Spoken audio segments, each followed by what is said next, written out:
Barbados, Karayip Denizi'ndeki bir adada bulunan bir ülkedir. Burası tropikal bir cennet olmuştur. Ancak tüm güzel şeyin arkasında bazen garip gerçekler vardır. Gelin bu garipliklere hep birlikte yakından bakalım. Ben Berkay Atlas. Yeni bir esrarengiz hikaye başlıyor.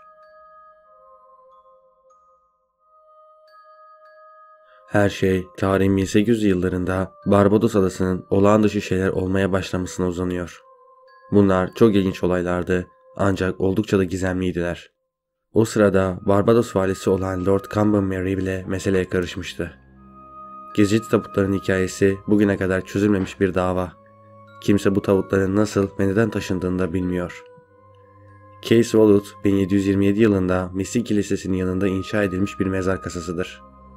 Bölgedeki kilise Barbados'un bir kıyı kenti olan Oistin'de bulunmaktadır. Daha sonra Wallet 1800'lerin başlarında Chase ailesi tarafından ölülerini gömmek için satın alındı. Böylece Chase Wallet olarak adlandırıldı. Chase ailesi köken olarak İngilizdi ancak Barbados'ta yaşıyordu ve oldukça da zengindi. Kasanın yüzeyinde bir bölümü ve yer altında başka bir bölümü vardı. Kasanın içerisindeki tabutlara erişmek için çimento ile kaplanmış büyük bir ağır levhanın çıkarılması gerektiği ortaya çıktı. Ayrıca oldukça ağırdı, onu çıkartmak için birkaç adam gerekmekteydi. 1807 yılında Thomas Gatherson Chase Vault'a gömülen ilk kişiydi. Onu 1808'de 2 yaşındaki Anna Maria Chase ve 1812'de 12 yaşındaki ablası Dorga Chase izledi. Kasada 3 tabut vardı. Son cenaze töreninden bu yana çok fazla gün geçmedi. Thomas Chase olarak bilinen babaları vefat etmişti. Baba Thomas Chase de buraya gömülmek için Chase Vault'a götürüldü. Ancak odanın girişini kapatan kalın mermer levha kaldırıldığında defin grubu içerideki 3 tabutun şiddetle savrulduğunu ve mezarın duvarında düzensiz bir şekilde durduklarını keşfetti. Tabutların taşınmasının somut bir nedeni olmadan şaşkına döndüler ve tabutları orijinal yerlerine tekrar düzelttiler. Yerel halk bozukluğun hırsızlardan kaynaklanmış olabileceğini düşünmeye başladı. Ancak kasada değerli hiçbir şey yoktu. Aradan birkaç yıl geçtikten sonra kasa 1816 yılında başka bir cenaze töreniyle yeniden açıldı. Yine şaşırtıcı olan Thomas Chase'in de dahil olmak üzere tabutların düzensiz olmasıydı. Yine tüm tabutlar orijinal konumlarına yeniden düzenlendi. Bir tane daha eklendi ve kasa mühürlendi. Birkaç ay sonra başka bir ölüm nedeniyle Vault yeniden açıldı. Yine sandıklar yerinde değildi ve çoğu bakımsızdı. Kasada buna neyin sebep olabileceğine dair belirli bir kamuoyu teorileri vardı.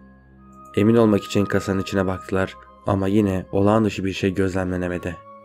Olay sırasında Barbados valisi Lord Cambermery hareketli tabutlar konusunda dizginleri ele almaya karar verdi ve oraya birkaç tane adamı sürekli olarak bakması için bıraktı. Birkaç ay sonra Lord Cambermery diğer adamlarla birlikte tabutlara bir şey olup olmadığını gözlemlemeye gitti. İlk bakışta herhangi bir işaret olmadığı ve mezar taşı sağlam olduğu için kimsenin girdiği görülmedi. Ancak Chase Vault'u açarken tabutların yerinde olmadığı ve en şüpheli olan şey yere dökülen kumun hiçbir şekilde ayak izi barındırmamasıydı. Olanlardan dolayı korkmuş aile o mahzen tabutlarını değiştirmeyi seçti ve vali cesetlerin ayrı mezar alanlarına yeniden defnedilmesini emretti.